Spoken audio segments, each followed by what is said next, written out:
WWDC 25 introduced us to this year's round of OS updates, their biggest change being how everything looks.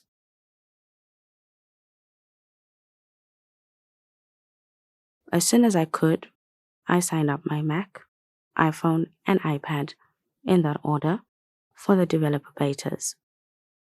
That's what we're going to cover them, starting with macOS Tahoe.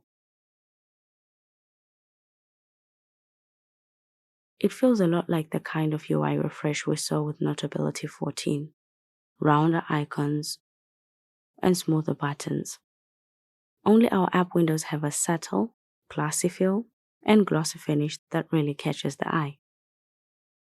I instantly loved it, especially in the control center. And the new look in settings is just fantastic. The menu bar, absolutely beautiful. However, the more apps I opened, the less I liked what I was seeing. Not all icons look great. Some actually give off a weird double vision effect. And the floating toolbar in Apple Notes is a nightmare. Why did they get rid of the clear opaque separation that we've always had? Seeing my nose behind the toolbar really strains my eyes.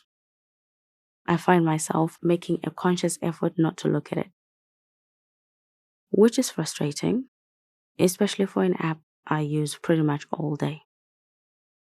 Am I the only one who finds these transparent floating toolbars horrible? The old Apple Nose toolbar was perfect. Interestingly, Finder isn't affected by this. The implementation here is spot on. The transparent menu bar is gorgeous. I love how seamlessly it blends with the desktop now.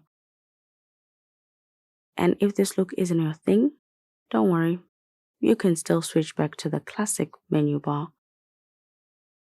When windows overlap it, the transparency can make things a bit harder to see. So that's when the old style really comes in handy, and having options to switch between the two is always a win. So we're happy that we do have that option. The default dock icons gave me a similar vibe to the one we get from Apple Notes. The glossy look just isn't working for me. Maybe it's the dimmer colors or the finish. The QuickTime icon is also giving that double vision effect. But then you have some icons that look great, like the shortcuts one. I ended up experimenting with other icon options, and they all look better than the default. Dark mode stands out much more, and tinted ones worked too.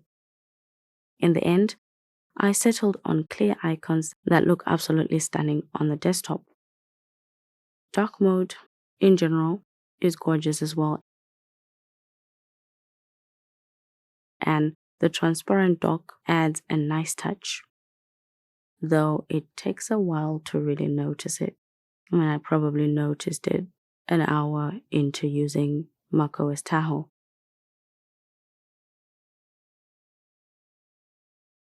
They finally nailed the launchpad. It was never really a problem before, but now it's genuinely useful. We can access our apps without ever leaving the desktop, which makes more sense. Not sure why we had the setup we had before, but this feels right. You can organize your apps however you like, by category or in alphabetical order.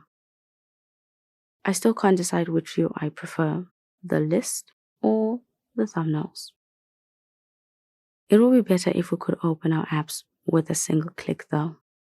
Hopefully that's how it will work in the final version, or at least give us the option to choose how we want to open our apps. Because right now I keep forgetting I have to double click the apps to actually open them, which is a little frustrating. Overall, macOS Tahoe is the most responsive operating system I have used to date. And for a beta, it's seriously impressive. Everything feels smooth and effortless, which has us genuinely excited for the official launch. My Mac is running faster than before, and the performance boost is hard to miss. Spotlight is easily the biggest and most useful update in macOS Tahoe. You can now focus your search on apps, files, and even shortcuts. I've never relied much on Spotlight before, but in macOS Tahoe, it's quickly becoming my go-to for everything I'm working on. It makes everything feel instantly accessible, and the integration with shortcuts, brilliant.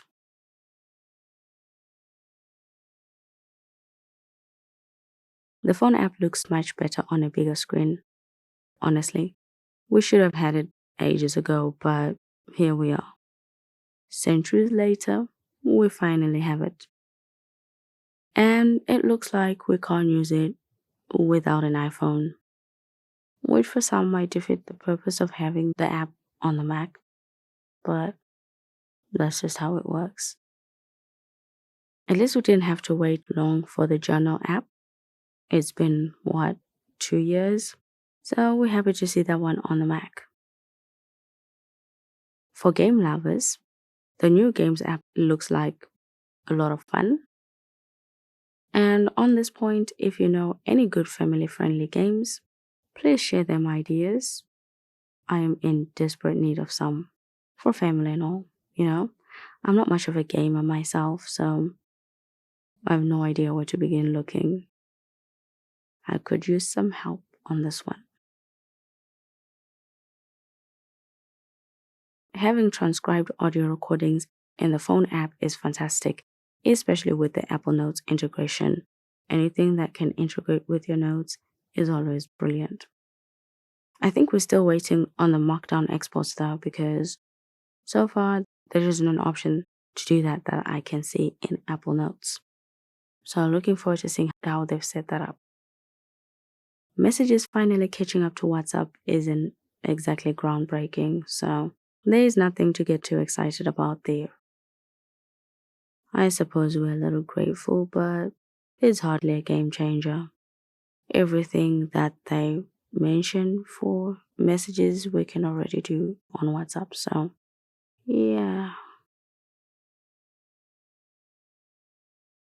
We love macOS Tahoe because it's simple, powerful, and definitely set to improve the way we work on the Mac.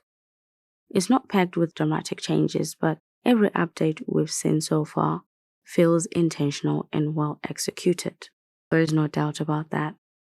It's making my Mac overheat a bit though, and that's something we'll keep an eye on over the next couple of days, but overall, best update we've seen in a while. What do you guys think about macOS Tahoe? Which features are you super excited to try out? Do let us know. We hope you found this video useful.